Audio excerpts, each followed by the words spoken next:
ರೇಣುಕಾಸ್ವಾಮಿಯ ಕೊಲೆ ಕೇಸ್ನಲ್ಲಿ ಪವಿತ್ರ ಗೌಡ ಸೇರಿದಂತೆ 13 ಜನ ಪರಪ್ಪನ ಅಗ್ರಹಾರದ ಪಾಲಾಗಿದ್ದಾರೆ. ಇದರ ನಡುವೆ ಪವಿತ್ರ ಗೌಡ ಸೇರಿದಂತೆ 13 ಆರೋಪಿಗಳು ಇವತ್ತಿನಿಂದ ಜೈಲೂಟ ತಿನ್ನಬೇಕು.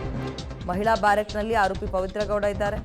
ಎಲ್ಲ ಆರೋಪಿಗಳಿಗೂ ಇವತ್ತು ಕೈದಿ ನಂಬರ್ ಅನ್ನು ಹಂಚಿಕೆ ಮಾಡ್ತಾರೆ. ಕೈದಿ ನಂಬರ್ ಇಷ್ಟಿಷ್ಟು ಅಂತ.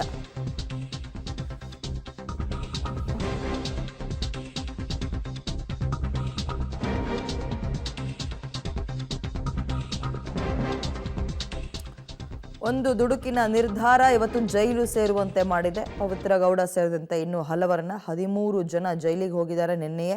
ಈಗಾಗಲೇ ಪರಪ್ಪನ ಅಗ್ರಹಾರವನ್ನು ಕೂಡ ಆರೋಪಿಗಳು ಸೇರಿದ್ದಾರೆ.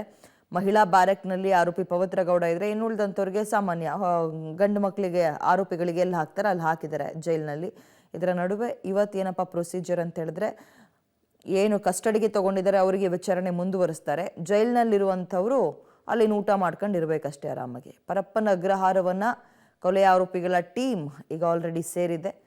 ಪವಿತ್ರ ಗೌಡ ಸೇರಿದಂತೆ 13 ಜನ ಪರಪ್ಪನ ಅಗ್ರಹಾರವನ್ನು ಸೇರಿದ್ದಾರೆ. ತಪಾಸಣೆಯನ್ನು ನಡೆಸಿ ಆರೋಪಿಗಳನ್ನು ಬ್ಯಾರೆಕ್ಗಳಿಗೆ ಶಿಫ್ಟ್ ಮಾಡಲಾಯಿತು ನಿನ್ನೆ ರಾತ್ರಿಯೇ. ಗುರುವಾರ ಪವಿತ್ರ ಗೌಡ ಸೇರಿದಂತೆ 10 ಮಂದಿ ಜೈಲಿಗೆ ಶಿಫ್ಟ್ ಆಗಿದ್ದಾರೆ. ಅಂದರೆ ನಿನ್ನೆ ನ್ಯಾಯಾಲಯದ ಮುಂದೆ ಹಾಜರುಪಡಿಸಿದ ನಂತರ ಪೊಲೀಸರು ಹೇಳಿದರು, ಇಷ್ಟು ಜನದೇ ನಾವು ಅಗತ್ಯ ಇಲ್ಲ, ಮುಗಿದ ತನಿಖೆ, ಬೇಕಾಗಿರೋದು ಇಷ್ಟು ಜನ, ಇಂಥವ್ರನ್ನ ತನಿಖೆ ಕೊಡಿ ಅಂತ. ಸೊ ಹಾಗೆ ಅವ್ರು ಯಾರ್ಯಾರನ್ನು ಕೇಳಿದಾರೆ ಅವ್ರನ್ನ 2 ದಿನ ತನಿಖೆಗೆ ಕೊಟ್ಟಿದ್ದಾರೆ. ಉಳಿದಂಥವ್ರು ಜೈಲಿಗೆ. ಪವನ್, ರಾಘವೇಂದ್ರ, ನಂದೀಶ್, ಜಗದೀಶ್, ಕೇಶವ್, ಅನುಕುಮಾರ್, ನಾಗರಾಜ್. ಅನುಕುಮಾರ್ ಅಂದರೆ ತಂದೆನ ಕಳ್ಕೊಂಡ್ರಲ್ಲ ಪಾಪ ಹೃದಯಾಘಾತದಿಂದ, ಆ ವ್ಯಕ್ತಿ. ಲಕ್ಷ್ಮಣ್, ದೀಪಕ್ ಜೈಲು ಪಾಲಾಗಿದ್ದಾರೆ. ಎಲ್ಲ ಆರೋಪಿಗಳಿಗೆ ಇವತ್ತೇನಪ್ಪ ಪ್ರೊಸೀಜರ್ ಅಂತ ಹೇಳಿದ್ರೆ, ಅಲ್ಲೇನು ವಿಚಾರಣೆ ಏನಿರಲ್ಲ. ಕೈದಿ ನಂಬರ್ನ ಕೊಡ್ತಾರೆ. ನೆಕ್ಸ್ಟು ಇನ್ನು ಮುಂದಿನ ಹಂತದವರೆಗೂ ಕೂಡ ಕೈ ಕಟ್ಕೊಂಡು ಸುಮ್ಮ ಕುತ್ಕೋಬೇಕು ಜೈಲೊಳಗೆ. ಜೈಲು ಊಟ ಮಾಡ್ಕೊಂಡಿರಬೇಕು.